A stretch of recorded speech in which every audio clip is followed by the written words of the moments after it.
Hey there, it's Journeydude. Grab your kilt, fasten your bra, and prepare for a roller coaster throughout the Scottish history and tales. Let's the adventure begin.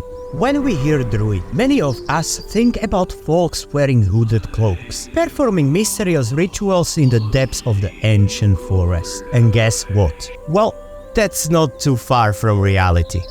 First off, let's time travel a bit. Picture Scotland, but a Scotland from a long time ago, like 2300 years ago. That's when the Druids were in their prime. These guys weren't just an average people, they were the elite of the elite in the Celtic world. Imagine someone who is a mix of teacher, lawyer, a doctor, and maybe even a wizard. Okay, maybe not exactly a wizard, but close enough. Now, I know what you are thinking. That's a cool and all, but where's the proof? Well, even Julius Caesar, the big shot Roman leader, took a break from his conquering ways to write about them. According to Caesar, Druids were a big deal in Gaul.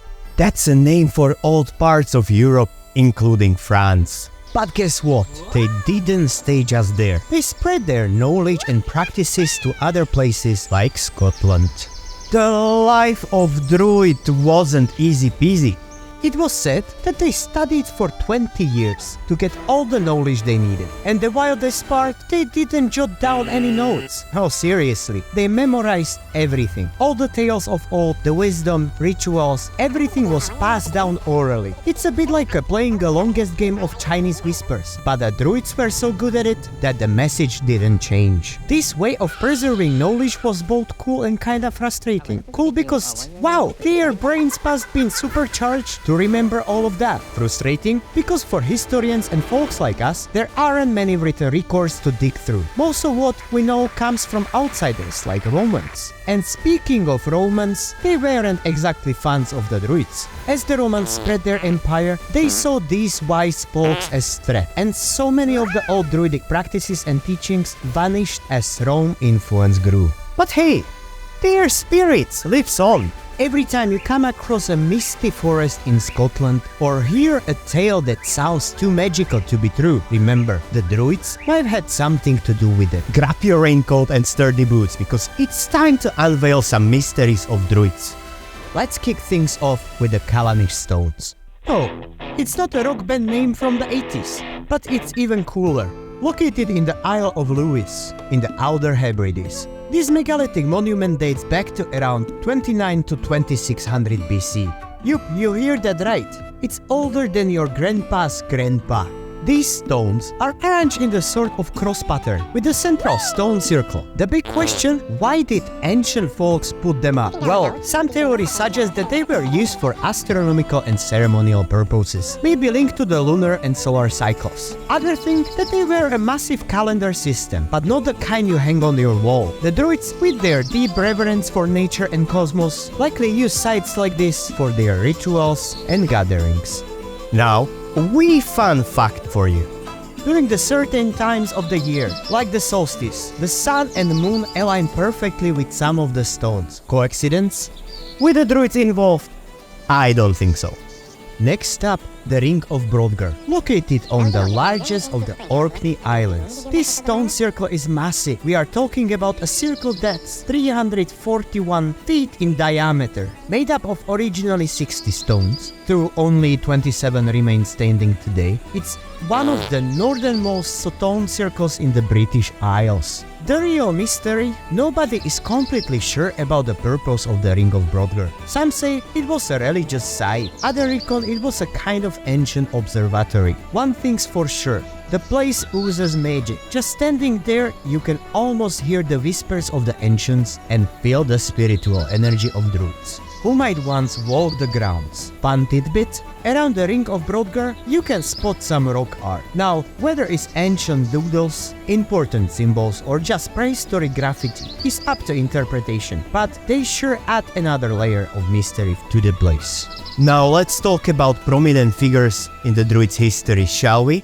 We adventured through the sacred grounds and heard the whispers of the ancients. But who were the poster kids of Druidry? Who made it to the Druid Hall of the Fame? Hello. And spoiler alert, why did this fascinating tradition face a downturn?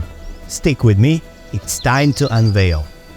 Picture a druid with the swagger of the superstar. TV Atticus strutted his staff around the 1st century BC, mixing with some big names. We are talking Julius Caesar level of friendships. It's like having a pizza night with the Roman Emperor. Through Caesar penned down Druids as a bit of mystery, he gave our boy Diviaticus a thumbs up in his notes. Boudica. She is the underdog, or should I say underqueen? While not a druid by title, her spirit screamed druid vibes. Boudica, the fierce leader of the Iceni tribe, was all about resisting the Roman invaders in 60 and 61 AD.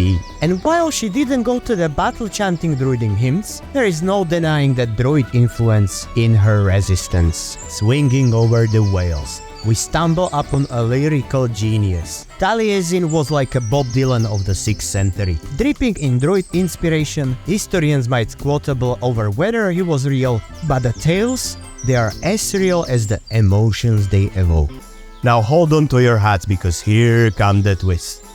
Druidry, despite its deep roots and iconic figures, started to wane. But why? The Romans with their massive empire and fancy sandals weren't big fans of the Druids. Perhaps it was the Druids' loves of freedom, or maybe the Romans just didn't get the whole connection with the nature thing. As the Romans expanded their grip over the Britain, clashed with the Druids became inevitable. The spiritual hubs like the Isle of Mona faced brutal Roman assaults. By the time we hit end of the 1st century AD, many Druidic practices went undercover. The rise of Christianity also played its part. The new religion had its PR strategies down, and slowly Druidic traditions found themselves in the shadows, preserved only in the whispers and legends. Scotland isn't just about kilts, bagpipes and haggis. When you think of Scotland's lush green highlands, mysterious lochs or ancient stone circles, it's like stepping into a Druidic dreamscape. Let's journey into the heart of the ancient Scottish connection.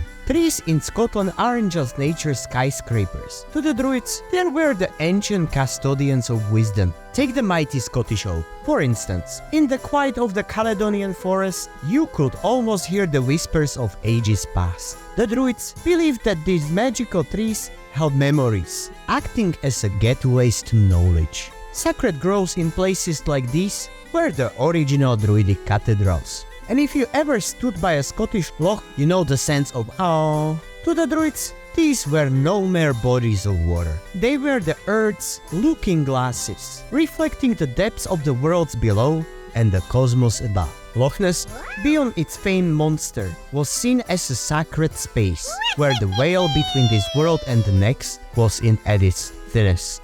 When the skies over Scotland's clear, there is a celestial dance that's simply magical. The Druids, with their keen eyes, saw the patterns in the stars over the Hebrides and the tales they told. The Northern Lights, or Mirror Dancers, as they're called in Shetland, were believed to be spirits dancing in the night, signaling the intervening of the earthly and the divine.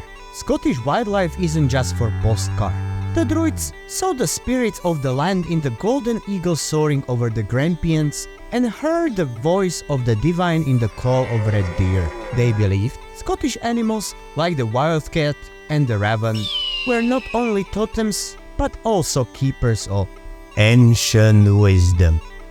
To the Druids, Scotland wasn't just a land of rugged beauty. Every loch, glen and mountain peak whispered tales of the ancients, of rituals, and of a time when men and nature conversed freely. Even today, as you wander the Scottish landscapes, if you listen closely, you might just catch a hint of those druidic whispers, reminding us of a bond that time can never erase. Well, fellow journeyers, it's been quite a trek through the Scottish Highlands and the mist of time, hasn't it? From the towering Callanish stones to the whispers of the ancient oaks in the Caledonian forest. Scotland has woven a rich tapestry of Druidic history, culture and belief. It's a testament to the enduring spirit of the land and its people. As we wrap up our mystical voyage, let's remember that the echoes of the Druids still resonate in the Scottish breeze. The chants of rituals long past and the stories etched in the rugged landscapes. Whether you are exploring a historical site,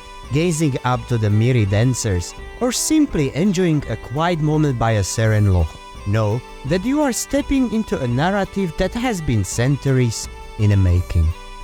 Thank you for journeying with me, Journeydude, throughout this enchanting realm.